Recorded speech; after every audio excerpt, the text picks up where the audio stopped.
whenever you say my name, whenever you're like, okay, right, I'm passing it over to Tom, I feel like a deer in the headlights. Like, okay, I'm Tom. Thank you for watching. No, that's fine. That's fine. That's okay. It's all about recap. And when we are in front of the cameras and audience, we always, it's tingling. Like, Yeah, okay, yeah. what we're going to say, what we're going to do. But, it helped. It took a long 3-4 years for me to come to this stage. Otherwise, I was very bad at talking in front of the camera or something like that. Even though I have a media degree, but still it is a tingling as a neurodivergent. I feel that okay, people are watching me, and when people watch me, I don't feel comfortable. Yeah, well, you were always in the front row seats whenever I've seen you, but no, it's definitely like you're either sensory seeking or kind of that sensory avoidance, aren't you? So you're either there, like, you want that, and definitely for me, like it's such a buzz to be able to, I think just to come and share. So really, that's the main thing. I can come and speak and people will listen because, I've spoken to you about before. My whole life, it was no. We don't want to hear your questions. Put your hand down, Tom. Just think before you speak. Don't do it. And so I'm there restricting myself, and I never wanted to talk. Because in the end, I thought that people didn't want to hear what I had to say. And they had that imposter syndrome there of me thinking I could add value to this conversation, but not wanting to speak, not wanting to put my voice out, to hide under the radar, to keep myself hidden.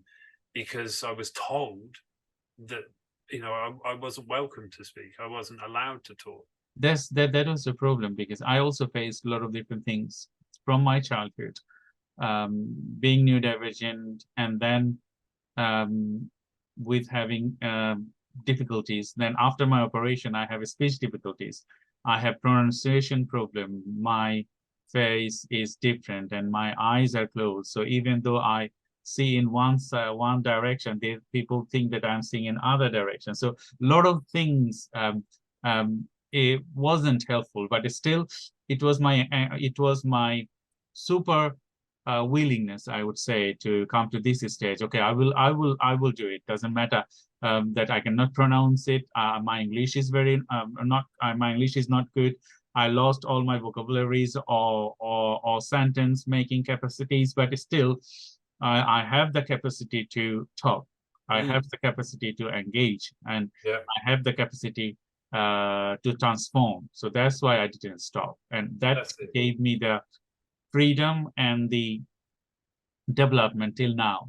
Yeah, and you've got to do it. You've got to get out there and speak and face your fears. Do new things, take that path less trodden, because that's how we develop. That's how we grow. That neuroplasticity that's there is an amazing thing, because like you said, you had brain surgery. You literally had, a tumor removed from your head. That's not a small thing, Shah. That's a massive thing. And then you were straight back up there, straight to do a PhD, and straight in there, setting up these companies, like a new breath of life. And no one's looking at you now and saying, anything that you say, you say about your face. No one's looking at your facial features like that, and listening to you speak and thinking this guy can't talk. No one, and especially in the NBC, you are, we are there. We are speaking in Portsmouth University because of you and your push and your drive. And like I said, we wouldn't be there. We wouldn't have this kind of outlet if you didn't go through that.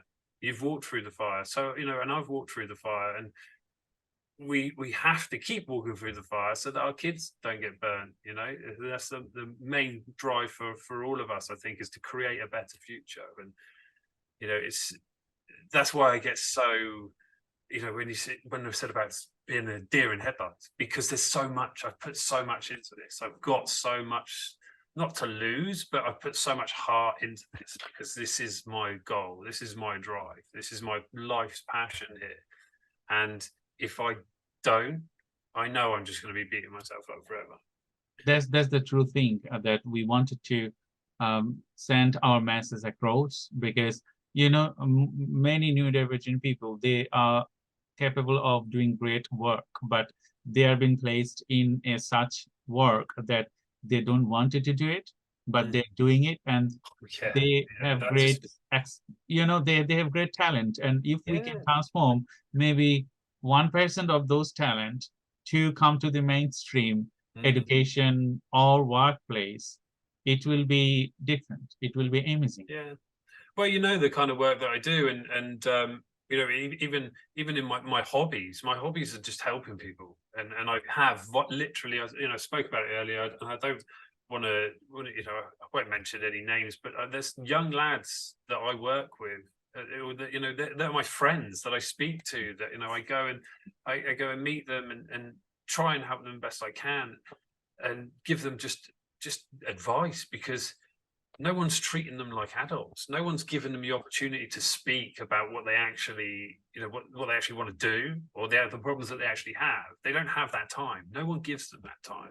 And they're in college and they're speaking to their, work advisors, and the careers advisors are telling them that they're not capable of doing what they want to do, so they have to go and work in a factory or work in a warehouse, work on a production line, when they want to go in, when what they really want to do is teach sports or help other kids, or help other people, or they want to go into computing, they want to go into design. But no, their careers advisors are telling them that that's a step too far for them, that's somewhere where that's something that they can't achieve. And I'm telling them, no, that's something you can achieve. If that's what you want to do, you push it and you keep pushing it. And you get as much help from people like us, and anyone. Just ask for help. Come to us. Just speak to anyone, because you are capable of so much more. And this is, it frustrates me. It really drives me mad. Yeah, that's why we're here with NBC. So anything related to work, education, and open your heart, I would say, and talk to us regarding what is your desire and what you want it to be. We can signpost you, or we can help you, we can mentor you to become what you want it to be. Yeah, because anything, you think it's not a skill, right? You think that this is just something that you do. You think, I'm pretty good at playing the Xbox. I'm pretty good on this game.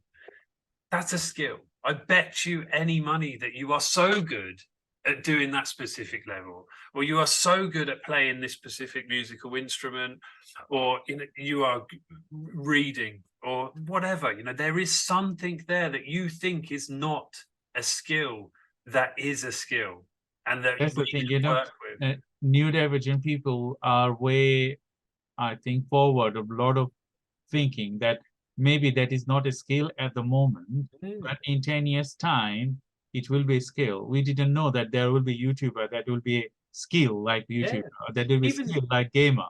Even just the way that you think, even that non-linear thinking is a skill. It's fantastic to have an idea and then to pop it over to a group of other people that all think differently about things, and then suddenly you've learned so much more than you could have done by just feeding it through Google, or speaking to the board and throwing ideas at them and seeing it where it comes back.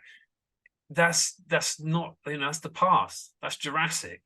This is the future, where you need non-linear thinkers on your team. You need neurodivergents on your team, because we think differently and we can see things that the neuronormative can't. That's the strength, I would say. That's the strength. Yeah, definitely.